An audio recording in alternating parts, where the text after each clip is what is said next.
Assalamualaikum warahmatullahi wabarakatuh. Salam Om Swastiastu, Namo Buddhaya, salam kebajikan. Dewan Juri yang arif dan bijaksana serta insan yuris yang berbahagia, perkenalkanlah kami dari tim Sukarjo Wirjo Pranoto dengan saya Melia Sasi selaku bicara pertama yang menduduki mosi dalam ranah akademik konseptual. Adapun Jamrul Komaruzzaman selaku bicara kedua yang akan memaparkan dalam ranah yuridis normatif. Serta bicara ketiga kami, Helmina Kurota Alayun yang akan mengelaborasi dalam ranah sosiologis empiris. Untuk pertama kalinya, Dewan Juri yang terhormat, kami dengan tegas menyatakan bahwasanya kami tidak menyepakati mosi perdebatan kali ini, yakni penghapusan calon independen dalam pemilihan umum kepala daerah. Vox Populi, Vox Dei, suara rakyat adalah suara Tuhan. Assalamualaikum warahmatullahi wabarakatuh. Salam sejahtera bagi kita semua. Dewan Juri yang terhormat, hakikat dari Undang-Undang Dasar 1945 sebagai konstitusi negara adalah melindungi dan menjamin hak-hak warga negara. Tak hanya itu, salah satu tujuan reformasi adalah untuk mewujudkan suatu Indonesia yang baru, yaitu Indonesia yang lebih demokratis. Abraham Lincoln mengatakan bahwa demokrasi merupakan pemerintah dari rakyat, oleh rakyat, dan untuk rakyat. Hal ini sejalan dengan teori civic virtue yang dikemukakan oleh Pericles, seorang negarawan Athena, bahwa prinsip demokrasi adalah kesetaraan warga negara, kemerdekaan dan penghormatan terhadap hukum dan keadilan, serta kebajikan bersama. Demokrasi sendiri salah satunya yakni pelaksanaan pemilihan umum. Dalam Undang-Undang Dasar Negara Republik Indonesia 1945, tiap orang berhak untuk dipilih secara demokratis oleh orang lain. Menurut Profesor Tutik Triwulan Titik, pakar hukum tata negara UIN Ampel Surabaya, bahwasanya pemilihan kepala daerah dan wakil kepala daerah ini secara langsung oleh rakyat merupakan suatu proses politik bangsa Indonesia menuju kehidupan politik yang lebih demokratis, transparan dan bertanggung jawab. Dewan Juri yang terhormat, di dalam konstitusi negara telah diatur keberadaan calon perseorangan atau calon independen, yang mana menurut Departemen Pendidikan Nasional, perseorangan atau independen berarti berdiri sendiri yang berjiwa bebas dan tidak terikat.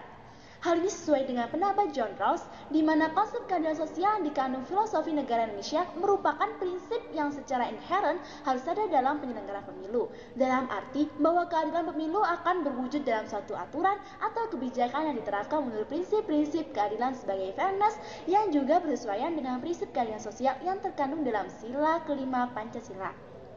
Dewan Juri yang terhormat, calon independen ini merupakan kesempatan secara luas bagi masyarakat untuk terlibat langsung dalam proses pemilihan kepala daerah, di mana dengannya masyarakat dalam rekrutmen politik ini diharapkan bisa meningkat. Tak hanya itu, Dewan Juri yang terhormat, hadirnya calon perseorangan ini pula merupakan wujud dari kekecewaan masyarakat terhadap pencalonan melalui jalur partai politik. Dewan Juri yang terhormat, calon independen dianggap sebagai simbol lahirnya solusi atas pilihan lain yang lebih netral dan sesuai dengan harapan rakyat selaku pemilih. Calon independen yang dinilai mempunyai kualitas mimpin, integritas tinggi, dan didukung oleh publik, diyakini dapat mengubah peta dan struktur politik Indonesia dan meminimalisir konflik politik. Tak hanya itu, Dewan Juri yang terhormat, menurut pakar ilmu politik di Indonesia, Miriam Burdiarjo, keputusan Mahkamah Konstitusi mengenai calon perseorangan dalam pemilihan kepala daerah merupakan suatu demokrasi yang menghadirkan kebebasan, partisipasi maupun kompetisi, serta mencoba merombak model monopoli dalam penentuan calon pimpinan yang harus berasal dari partai politik. Nyatanya, anggota partai politik seringkali lebih mementingkan loyalitas terhadap partainya daripada negara. Sekian, terima kasih. Politiae legius non leges politi adoptandi, artinya politik harus tunduk pada hukum bukan sebaliknya. Assalamualaikum warahmatullahi wabarakatuh. Salam Om Swastiastu, Namo Buddhaya, dan salam kebajikan. Dewan Juri yang arif dan bijaksana serta para insan yuris yang berbahagia, izinkanlah saya, Jamrul Komaruzzaman, selaku pembicara kedua untuk melanjutkan bangunan argumentasi yang telah dielaborasikan oleh pembicara pertama kami dalam ranah yuridis normatif. Dasar hukum yang digunakan dalam rangka menjadi calon perseorangan adalah Undang-Undang Republik Indonesia Nomor 8 Tahun 2015 tentang perubahan atas Undang-Undang Nomor 1 Tahun 2015 tentang penetapan peraturan pemerintah pengganti Undang-Undang Nomor 1 Tahun 2014 tentang pemilihan gubernur, bupati, dan wali kota menjadi undang-undang. Dalam undang-undang tersebut, Mahkamah Konstitusi mengabulkan permohonan atas peninjauan terhadap jumlah persentase dukungan calon kepala daerah melalui jumlah independen yang mengharuskan melalui 3,5% jumlah penduduk yang terkandung dalam pasal 41 ayat 1 dan ayat 2 Undang-Undang Nomor 8 Tahun 2015 tentang pemilihan kepala daerah. Sederhananya, Mahkamah Konstitusi mengatur bahwa syarat dukungan calon perseorangan harus menggunakan jumlah pemilih dalam daftar pemilih tetap atau DPT di pemilihan umum sebelumnya, dan bukanlah jumlah keseluruhan masyarakat di suatu daerah. Hal tersebut jelas mempermudah calon untuk maju menjadi calon independen. Lebih lanjut, Mahkamah Konstitusi menyampaikan calon kepala daerah dan wakil kepala daerah yang diajukan oleh partai politik, sebagaimana diatur dalam pasal 40 Undang-Undang Nomor 8 Tahun 2015 dengan menggunakan perolehan suara yang dimiliki oleh anggota DPRD yang telah nyata menunjukkan perlakuan berbeda antara mereka yang mencalonkan diri secara independen dengan melalui jalur partai. Di negara demokrasi, rakyat memiliki kedaulatan di mana hak-hak individu rakyat sangat dihargai dan dijamin kebebasannya, termasuk dalam hal menggunakan hak politik yang diatur dalam hukum. Dalam Undang-Undang Dasar Negara Republik Indonesia tahun 1945 menjelaskan beberapa hak dasar politik warga negara seperti pasal 27 ayat 1 mengenai persamaan kedudukan semua warga negara terhadap hukum dan pemerintahan, serta pasal 28 tentang kebebasan berkumpul dan menyatakan pendapat.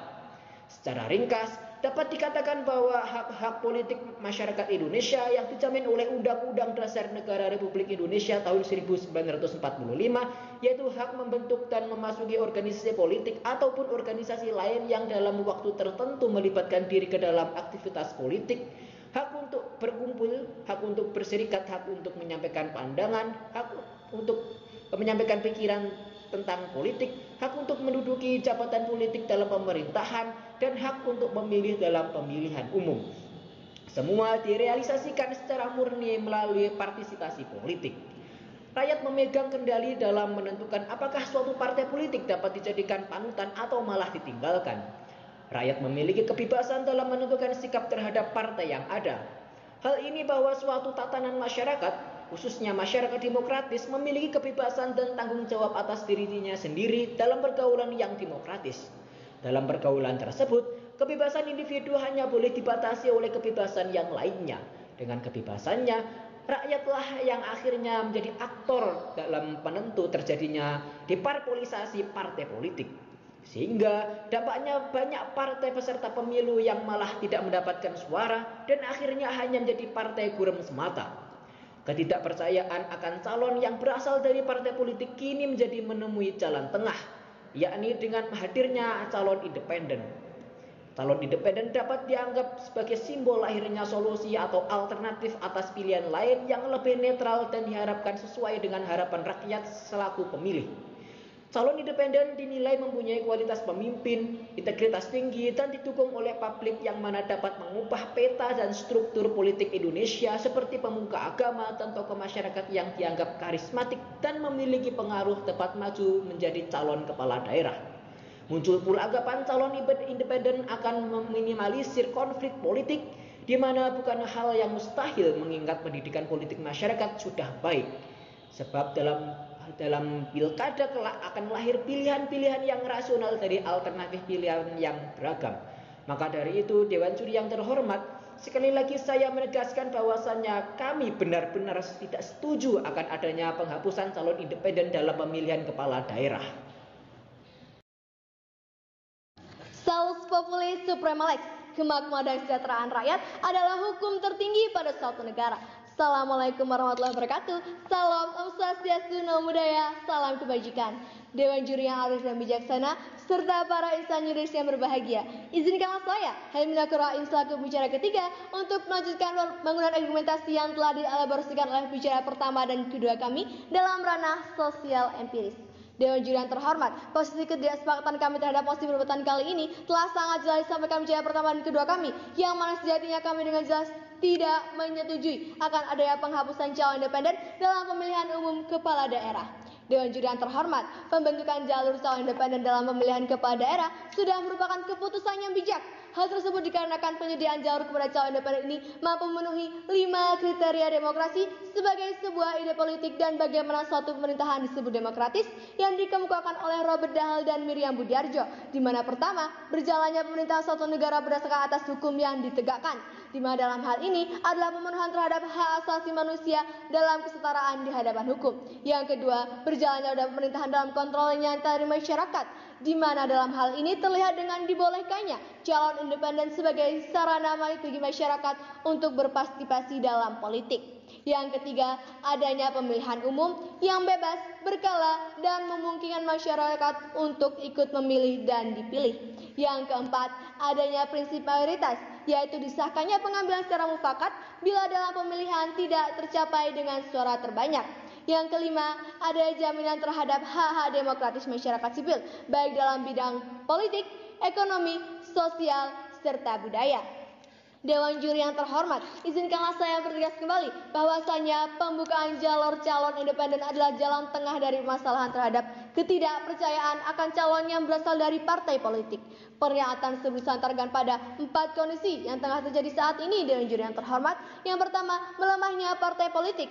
Direktur Eksekutif Amnesty International Indonesia, Usman Hamid menilai bahwasanya sistem kepartaian saat ini mengalami kemunduran. Beberapa indikasi dari penilaian ini dapat terlihat dari pertama, lemahnya sistem kaderisasi partai politik. Menurut Huriyah, Wakil Direktur Pusat Kajian Politik Fakultas Ilmu Sosial dan Politik Universitas Indonesia, yang menjadi pertimbangan utama partai politik dalam pemilihan kandidat saat ini, urutannya adalah dari kedekatan dengan elit partai, kekuatan jaringan ekonomi, dan popularitas. Sementara itu, motivasi dan kualitas kader menjadi pertimbangan terakhir. Penelitian politik Lembaga Ilmu Pengetahuan Indonesia, Firman Nur, mengatakan bahwasanya partai akhirnya menjadi kepentingan individu, bukan kepentingan ideologi, apalagi partai. Kemudian ada fenomena kegagalan kaderisasi dan tidak berjalannya merit system. Yang kedua, tidak jelasnya ideologi atau gagasan yang diasung oleh partai politik. Kepala Pusat Penelitian Politik Lembaga Ilmu Pengetahuan Indonesia, Firman Nur, pula mengatakan bahwa kepemimpinan partai politik saat ini cenderung anti-demokrasi serta demokrasi di internal tidak berjalan. Ia menyebut hampir semua partai Indonesia memiliki tokoh yang diagungkan, kadang anti kritik dan cenderung sentralisasi. Yang ketiga, banyaknya partai politik yang terlibat kasus korupsi. Pada hasil survei Barometer Korupsi Global Transparansi Indonesia mengatakan bahwa partai politik tercatat mampu menempati peringkat ketiga dalam lembaga terkorup dalam persepsi publik di Indonesia selama 4 tahun, yakni pada 2003, 2004, 2007, dan 2008. Yang kedua, dari juri yang terhormat, yakni melemahnya kepercayaan masyarakat terhadap partai politik. Menurut Burhanuddin Muhtadi, jalan perseorangan lahir dari adanya kemerosotan kepercayaan publik terhadap partai politik. Tak hanya itu, Jimli Asidiki juga mengatakan bahwasanya saat ini banyak yang berpandangan kritis dan skeptis terhadap kondisi partai politik. Pandangan yang paling serius diantaranya adalah mengatakan bahwa partai politik itu sebenarnya tidak lebih dari kendaraan politik bagi sekelompok elit yang berkuasa dan berniat memuaskan kekuasaan sendiri, sehingga kepercayaan dan keberadaan partai politik di publik mulai menurun. Karenanya, Dewan Juri yang terhormat, penghapusan calon independen dalam pemilihan umum kepala daerah adalah suatu usaha yang merugikan, baik dari segi hukum maupun dari segi sosial. Sekian dari saya. Assalamualaikum warahmatullahi wabarakatuh. Dewan juri yang arif dan bijaksana serta insan yuris yang berbahagia, berdasarkan fakta-fakta empiris yang disampaikan oleh masing-masing pembicara dari tim kami yang dikaitkan dengan teori-teori hukum, dapat diambil kesimpulan bahwasanya poin yang pertama, kekecewaan masyarakat terhadap partai politik membuat calon independen memiliki peluang yang besar dalam pilkada. Hal ini juga merupakan teguran bagi partai politik. Kehadiran calon independen dapat menjadi koreksi terhadap partai yang dinilai masih belum menjalankan fungsinya dengan baik. Dengan hadirnya calon independen yang dapat memperbaiki diri sesuai dengan fungsinya dan dapat mengembalikan kepercayaan masyarakat. Poin yang kedua, calon independen memiliki peluang yang kuat jika memiliki strategi politik yang kuat dan baik. Peluang yang cukup baik bagi calon independen dalam pemilihan kepala daerah tanpa adanya ideologi dari partai politik yang membayangi. Oleh karena itu, penting dalam mengatur strategi bagi calon independen jika ingin memenangkan pemilihan. Poin yang ketiga, dengan penyusunan strategi partai politik yang kuat, maka akan memudahkan untuk menangkan pemilihan. Berbeda dengan calon yang diusulkan oleh partai politik yang sudah memiliki akar kaderisasi mulai pusat sampai dengan daerah. Yakini bagi massa yang kuat. Calon independen harus menghimpun dukungan dan massa dalam waktu yang singkat, yakni pada periode pemilihan tersebut. Berdasarkan hal tersebut, maka strategi calon independen adalah dengan menghimpun dukungan dan kelompok dengan persiapan yang baik dan cukup kuat. Sehingga peluang untuk memperoleh dukungan dari masyarakat akan terbuka dengan lebar. Jadi, sekali lagi saya tegaskan bahwa kami tim kontra sangat tidak mendukung mosi ini dengan dasar argumentasi yang telah kami kemukakan sebelumnya. Ibu-ibu berliterasi sambil makan kawat. Laksanakan demokrasi dari rakyat, oleh rakyat, untuk rakyat. Sekian dari saya. Terima kasih. Wassalamualaikum warahmatullahi wabarakatuh.